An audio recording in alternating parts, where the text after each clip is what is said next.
শ্রাবণ মাসের ৩১ সন্ধে আদিদেব ও আদি দেবী কৈলাসে বসিয়া নিজেদের আদি কথা স্মরণ করিতেছিলেন। এদিকে অনেক সময় পেরিয়ে যায়, কিন্তু গণেশ তখনও এসে না পৌঁছনোয় আদিদেব শিব নন্দীশ্বরকে গণেশের খোঁজে পাঠালেন। কিছুক্ষণ পর নন্দীশ্বর এসে আদিদেবকে জানান যে আশেপাশে চারিদিকে কোথাও তিনি গণেশকে খুঁজে পেলেন না। নন্দীশ্বরের কথা শেষ হতে না হতেই সামনে তাকিয়ে আদিদেবী দুর্গা দেখেন যে গণেশ তাঁদের কাছেই আসছেন। তখন খুশি ভরা কণ্ঠে দেবী দুর্গা বলে ওঠেন, ওই তো আমার গণেশ আসছে। এরপর গণেশ পিতা ও মাতার নিকট এসে তাঁদের প্রণাম জানান।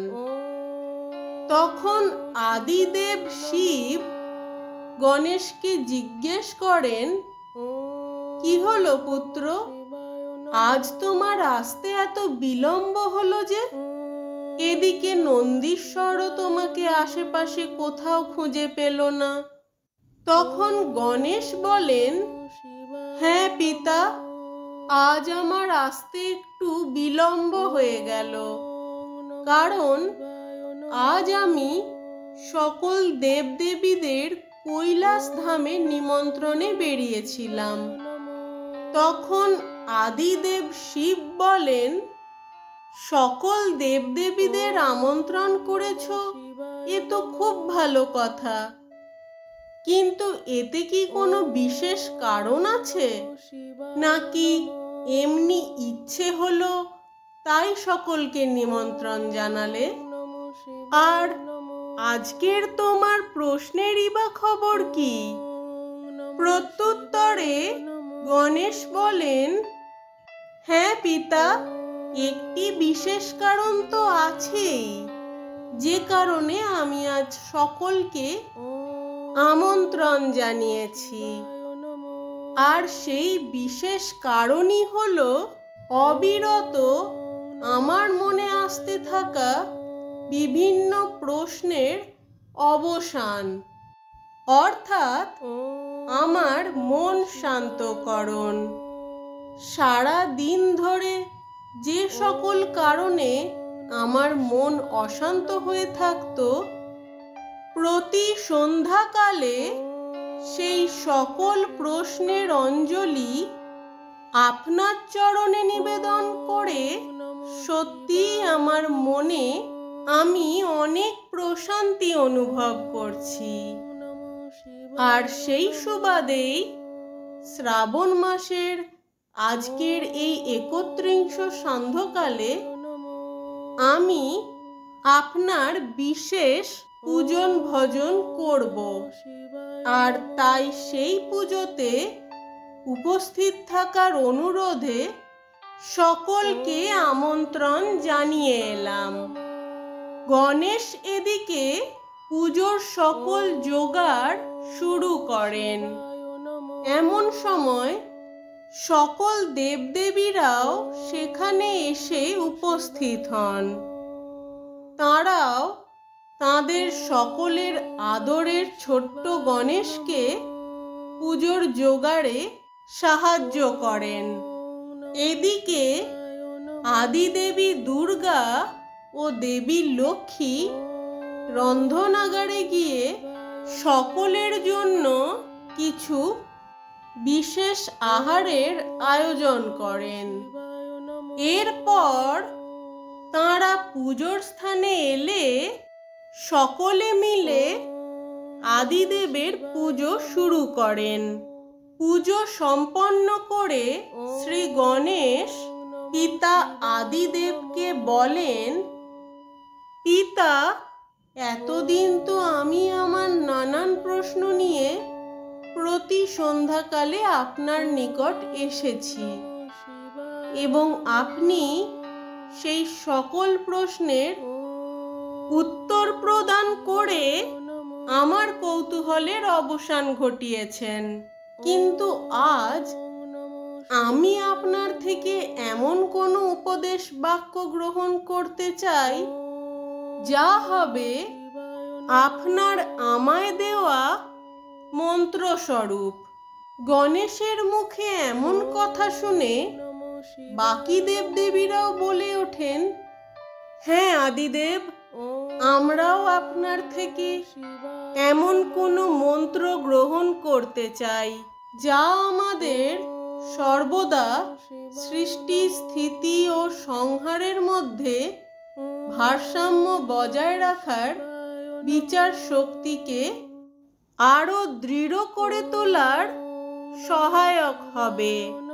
সকলের মনস্কামনা পূরণে আদিদেব শিব বলেন, সুন্দর সৃষ্টি, সুরস্থিতি, অসুর সংহার, এই ছন্দ সময়ের তরঙ্গে মিশিয়ে দিতে হবে। আর এই ছন্দে রাখতে হবে নিজ নিজ মহিমার স্পর্শ। এরপর আদিদেব নারদ মুনিকে বলেন, নারদ, দেখো ওই যে বৃক্ষতলে একটি ঝোলা রাখা আছে, ওর ভেতরে কিছু ছোট ছোট পুঁটলি আছে। তুমি ওই ঝোলাটা আমার কাছে নিয়ে এসো। নারদ সেই ঝোলাটি আদিদেব শিবকে এনে দিলে শিব নিজ সখা নারায়ণকে বলেন, সেই ঝোলা থেকে এক একটি পুঁটলি সকল দেবদেবীদের মধ্যে ছুঁড়ে দিতে, এবং আরো বলেন, এই ঝোলার এক একটি পুঁটলিতে যা যা আছে সেই সকল কিছুরই অধীশ্বর আদিদেব শিব স্বয়ং এবং অধীশ্বরী আদিদেবী দুর্গা। তাই তাঁদের যুগলের কাছে এই সকল কিছুই ছিল, আছে এবং থাকবে, এই সত্য চিরন্তন। তবে আজকের গণেশের এই বিশেষ আমন্ত্রণ উপলক্ষে আদিদেব সকল দেবদেবীদের মধ্যে সেই সকল কিছুর কিছুটা অংশ উপহার স্বরূপ দিতে চান। এরপর সখা নারায়ণ ও ব্রহ্মা আদিদেবের পাশে, দেবী লক্ষ্মী ও সরস্বতী আদিদেবীর পাশে আসন গ্রহণ করেন এবং নারায়ণ সখা আদিদেবের কথা অনুযায়ী সেই ঝোলা থেকে এক একটি করে পুঁটলি সকল দেবদেবীদের মাঝে নিক্ষেপ করতে থাকেন। এইভাবে যশের পুঁটলি ধারণে সক্ষম হন শ্রী গণেশ, বীরত্বের পুঁটলি ধারণে সক্ষম হন দেব সেনাপতি কার্তিক, মাতৃশক্তির পুঁটলি ধারণে সক্ষম হন দেবী ষষ্ঠী, শীতলতার পুঁটলি ধারণ করেন বরুণ দেব, উত্তাপের পুঁটলি ধারণে সক্ষম হন অগ্নিদেব। এইভাবে বিভিন্ন দেবদেবীরা বিভিন্ন ধরনের পুঁটলি নিজ নিজ হস্তে ধারণ করেন। কিন্তু যখন শ্রী নারায়ণ শান্তির পুঁটলি নিক্ষেপ করেন, তখন সেই পুঁটলির সামনে দিয়ে একটি নীল পাখি এমনভাবে উড়ে যায় যাতে সেই পাখিটির গায়ে লেগে শান্তির পুঁটলি এসে পড়ে শ্রী নারায়ণের পদতলে। সেই থেকেই শ্রী নারায়ণের পদতল সকলের শান্তির আশ্রয় হয়ে ওঠে। তাই তাই প্রকৃত শান্তি খুঁজে পেতে চাইলে শ্রী নারায়ণের চরণে আসতে হবে।